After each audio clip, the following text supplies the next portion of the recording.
Okay, ಅವ್ರೇನು ಮಾಡಿದ್ರು, like aluminium, scandium, boron and ಯಾವ ಬಂದಿದ್ವಲ್ಲ, ಸೊ ಅವು ಸಿಮಿಲರ್ ಟು ಇಕಾ ಬೋರಾನ್, ಇಕಾ ಅಲ್ಯೂಮಿನಿಯಂ ಆ್ಯಂಡ್ ಇಕಾ ಸಿಲಿಕಾನ್ ರೆಸ್ಪೆಕ್ಟಿವ್ಲಿ. ಇಕಾ ಅನ್ನೋದು ವರ್ಡ್ ತೊಗೊಂಡ್ರೆ, ಸೊ ಆ ವರ್ಡ್ಗೆ ಅವು ಆಮೇಲೆ ಹೆಸರಿಟ್ಟರು. ಅದಕ್ಕಿಂತ ಮುಂಚೆ ಅವನ್ನ ಇಕಾ ಬೋರಾನ್, ಇಕಾ ಅಲ್ಯೂಮಿನಿಯಂ ಈ ಟೈಪ್ ಅವನ್ನ ಹೇಳಕ್ಕೆ ಶುರು ಮಾಡಿದ್ರು. ಸೊ ಅಗೇನ್ ನೋಡ್ರಿ ಇನ್ನೊಂದು gallium which was discovered later and replaced ಎಕಾ aluminium ಒಳಗಡೆ ಇದನ್ನು replace ಮಾಡಬೇಕಾಯಿತು gallium.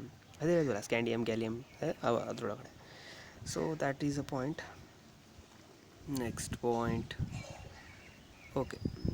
Is Nobel gas concept. Nobel gas ಅವುಗಳಿಗೂ ಕೂಡ it was also one of achievement of his. Nobel gases like helium, neon, argon, okay, have been mentioned in a context before this. Okay, ಅದಕ್ಕಿಂತ ಮುಂಚೆನೂ ಇದ್ದು. And Mendeleev's periodic table was that when these gases were discovered, they could be placed in a new group without affecting or else without disturbing the existence ones. ಹೌದಾ? ಅಂದರೆ ಇದರ meaning ಏನಪ್ಪ ಅಂದ್ರೆ, noble gases ಇದ್ದು discovery ಆಗಿರಲಿಲ್ಲ. So but Mendeleev periodic ಟೇಬಲ್ದೊಂದು structure ಇತ್ತಲ್ಲ, in that structure noble gases if discover ಆಗಿದ್ದರೂ ಕೂಡ ಹೊಸ elements, those were also grouped without disturbing the pre existing elements. ಅಂದರೆ ಮುಂಚೆ ಆಲ್ರೆಡಿ ಗ್ರೂಪ್ ಮಾಡಿರುವಂಥ ಎಲಿಮೆಂಟ್ಸ್ಗೆ ಯಾವುದೇ ಡಿಸ್ಟರ್ಬ್ ಮಾಡ್ದಂಗೆ ನೋಬಲ್ ಗ್ಯಾಸಸ್ನು ಕೂಡ ಅರೇಂಜ್ ಮಾಡೋದಕ್ಕೆ ಹೆಲ್ಪ್ ಆಯಿತು without disturbing. So that is also one of his strength or else achievement ಅಂತ ಅನ್ಬೋದು. Similarly we have to go for a limitation. ನಾವು ಅಚೀವ್ಮೆಂಟ್ ಆಗ್ಯಾವು, ಬಟ್ ಲಿಮಿಟೇಷನ್ಸ್ ಅದಾವು. So the limitations of Mendeleev's periodic table or else classification.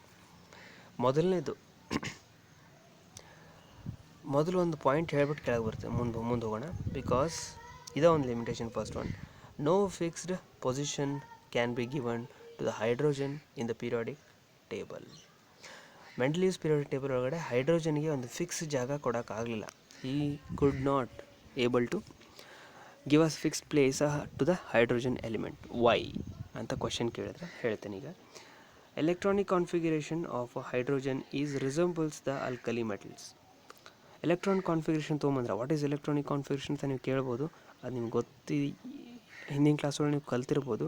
ಇಲ್ಲಾಂದರೆ ಇದ್ರೊಳಗೆ ನಾನು ಇನ್ನೂ ಹೇಳಲೇಬೇಕು, ಬಿಕಾಸ್ ಸಮ್ ವಾಟ್ ಪಾಯಿಂಟ್ಸ್ ಅದಾವೆ, ಅದನ್ನ ಹೇಳ್ತೀನಿ. Electronic configuration of hydrogen is similar to alkali metals. Alkali ಮೆಟಲ್ಸ್ಗೆ ಔಟರ್ ಮೋಸ್ಟ್ ಶೆಲ್ ಒಳಗಡೆ S1 ಇರ್ತೈತೆ. ಸೊ ಅದಕ್ಕಿದು ಸಿಮಿಲರ್ ಇತ್ತು.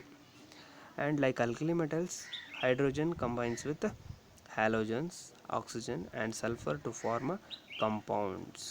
ಹೌದಾ? ಇದ್ರದ್ದು electronic configuration was similar to alkali metals, and also it is going to be react with halogen, oxygen and sulfur to give a products. 1ನೇ point, it has electronic configuration similar to alkali metals. ಇನ್ನು 2ನೇ point, on other hand just like a halogen, hydrogen also exists in diatomic molecule and it combines with metals and non-metals to form covalent compounds. See, just like a halogen, it also has a diatomic H2 diatomic molecule idu, and also it is going to react or else give a combines with metals and non-metals and forms a covalent bond.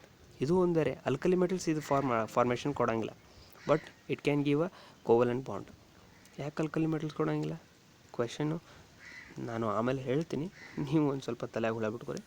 So for this reason hydrogen was not given a fixed place in a periodic table, because it has similar properties just like alkali metals and also similar properties just like halogens. ಅದನ್ನು explanation ಒಳಗಡೆ ನೀವು ಹೇಳಿದ್ದೀನಿ. So those points were reasons for it. Next, isotopes were discovered long after Mendeleev has propose this concept. Okay, isotopes ಭಾಳಷ್ಟು ವರ್ಷ ಆದಮೇಲೆ Discover ಅದು. So that's why ಐಸೋಟೋಪ್ಸ್ಗೆ ಇಲ್ಲಿ ಯಾವುದೇ ರೀತಿಯಾದಂತಹ ಪ್ಲೇಸಸ್ ಅಥವಾ ಪ್ರಾಪರ್ಟೀಸ್ನ ಎಕ್ಸ್ಪ್ಲೇನ್ ಮಾಡೋಕ್ಕೆ ಇದರಿಂದ ಆಗಲಿಲ್ಲ. ಐಸೋಟೋಪ್ಸ್ ಅಂದರೆ ಏನಂತ ಕೇಳಿದ್ರೆ, which having a similar chemical properties but different atomic masses ಬೇರೆ ಬೇರೆ ಇರಬೇಕು, ಬಟ್ ಸಿಮಿಲರ್ ಕೆಮಿಕಲ್ ಪ್ರಾಪರ್ಟೀಸ್ ಇರುವಂತಹ ಎಲಿಮೆಂಟ್ಸ್ಗೆ ನಾವು ಐಸೋಟೋಪ್ಸ್ ಅಂತ ಕರಿತೀವಿ. ಅವುಗಳಿಗೆ ಯಾವುದೇ ರೀತಿಯಾದಂಥ ಗ್ರೂಪಿಂಗ್ಸ್ನ ಇಲ್ಲಿ ಕೊಡೋಕ್ಕಾಗಲಿಲ್ಲ. So that's the reason.